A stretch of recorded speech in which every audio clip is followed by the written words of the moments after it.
I'm done. I'm going to do some cyber scouting. Let's go.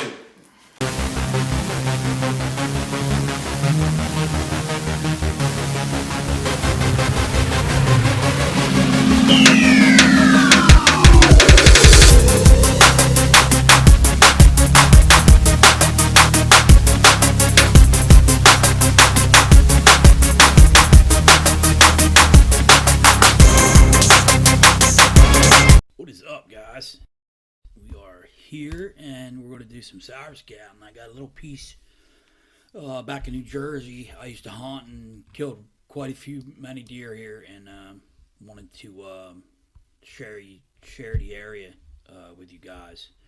I When I cyber scout this time of year for new spaces or new spots, new areas, I use this Google Earth, of course, and I go online and I also use a application called Hill Map Backcountry Maps for obsessed for the obsessed. See right up here, Backcountry Maps for the obsessed. It's pretty cool because it's get a split screen of just topo, and then this is just like I don't know what you would call it. It's just a map. You could change it, make that satellite, and this your topographical map.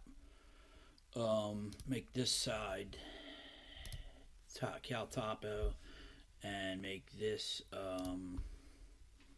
your elevation changes and all. So yeah, you can see your elevation changes and all. As you zoom in, it's pretty cool because you could see along here, along this here is water, and there's a big lake down here, as you can see, and it's the same thing right here. The same thing, and there is another one I call Cal Topo. This is a really cool. It's a satellite. I'm sure a lot of you guys know about this one. It's a really cool program or website or whatever you want to call it.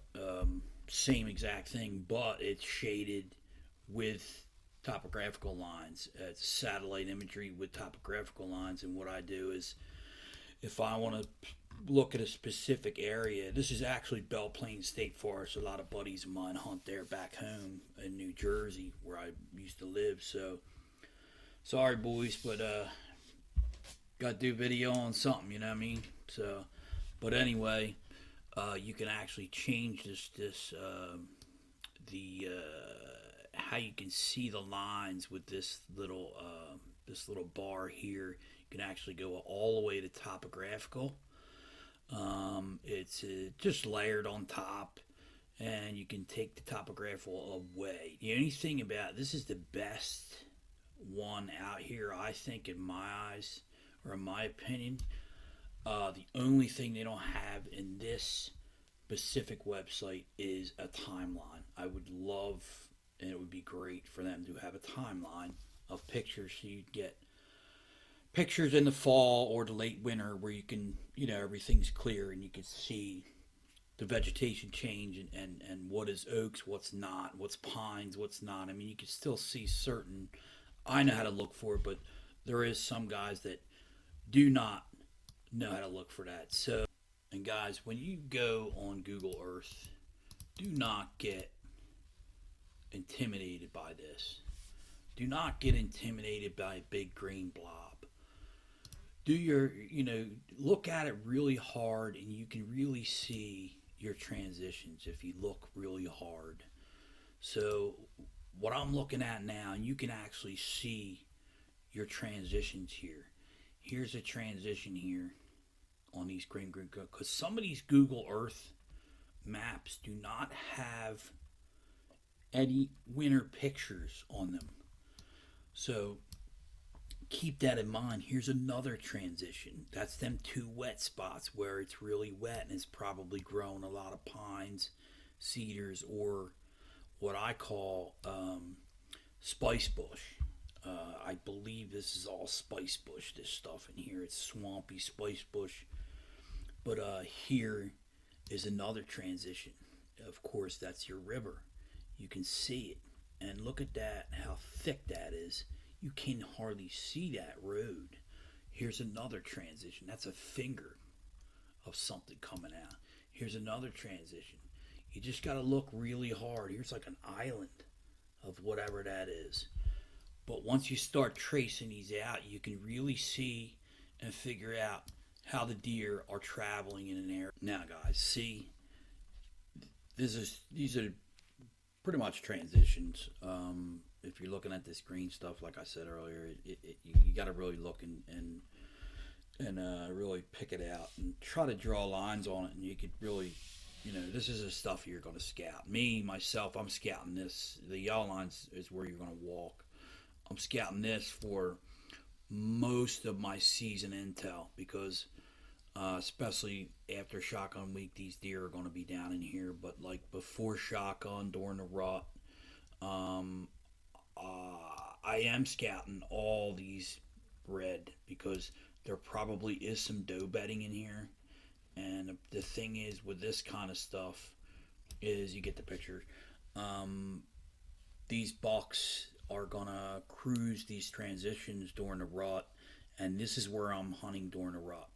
I'm not hunting down here during the rut. I'm hunting up here during the rut because a known buck I'm hunting in here could be 5 miles away during the rut. That's why I'm saying he might be here one week, but he's chasing a hot doe up in here, so he's bedding by near, there might be some rut bedding up in here. So to hunt like a main primary bedding area that a buck's using during the rut is really difficult to put yourself or put him in front of you. He's probably on or bedding in some rut bedding where doe bedding is very close by, if that makes sense, hopefully. So, um, that's about it, man. It's pretty simple.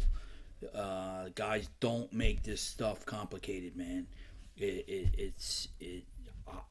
My problem is, and I've been talking to my buddy Paul from North Jersey, and dude, he is so great and opened my eyes this year of so many things. He's a great hunter. We chat back and forth on the phone, and he kept telling me this year, man, you're overthinking stuff. You're doing this, you're doing that. You're not hunting areas enough. And I kept saying, I don't know, but he's right. Um, this year, I'm going to simplify everything, get in there nice and quiet, be mobile. Mobility is so important, man. It's so important, especially in an area like this, because um, we kind of figure where they're going to be bedding at, of course, which would most likely be down in here in a pressure situation, really high pressure. But you still want to, come in one night and hunt up in here because I love this hole here. That's where I seen the two bucks come out. And the problem is, let me tell you about this. The way I found this spot was I seen some big tracks going across this road, and this is state forest. And I know I'm going off a little bit, but I want to know. I want to tell you how I know this spot. Like I said, I seen a couple big tracks come across the road, so I scouted this side real quick and seen some good crossings and figured they're bedding down in here by this water. So I didn't like really what I seen on this side, but then I considered, or I scouted this side next, and right here was beautiful. And the problem with right here was it was mid-December. All the bigger bucks, the two big bucks I seen was bedding down in here somewhere. That's their primary bedding, and it's the problem I did for 20, 15, 20 years is I baited. I found this spot immediately. I put a bag of bait out and I put a stand up right in here. It's probably 20 yards, 25 yards. So one night I sat there. I didn't try up in here. I sat in this preset. I hung a stand and put bait. Here comes a buck. He came behind me at a northwest wind. Smelled me. He's gone.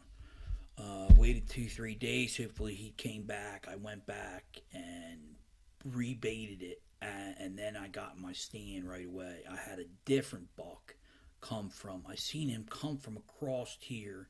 I seen him over in here. He must have came from across the road, across here, and he did the same thing, wind checking that bait pile. Now, if I wasn't there and he didn't smell me, he probably wouldn't have went right in. But they J-hook it. They J-hook any kind of bait pile like that, because they know that corn ain't supposed to be there. So keep that in mind. My problem is how I hunted this wrong was I baited it. I baited his stand, and you know what? I did this for years and seen bucks like this the same way, and I realized it. And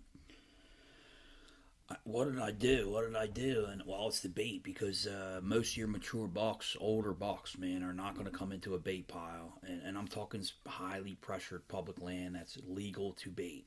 They're not going to come into that bait pile until after dark, way after dark, until you're home having family dinner at the dinner table. But I screwed this up. The one was a beautiful buck.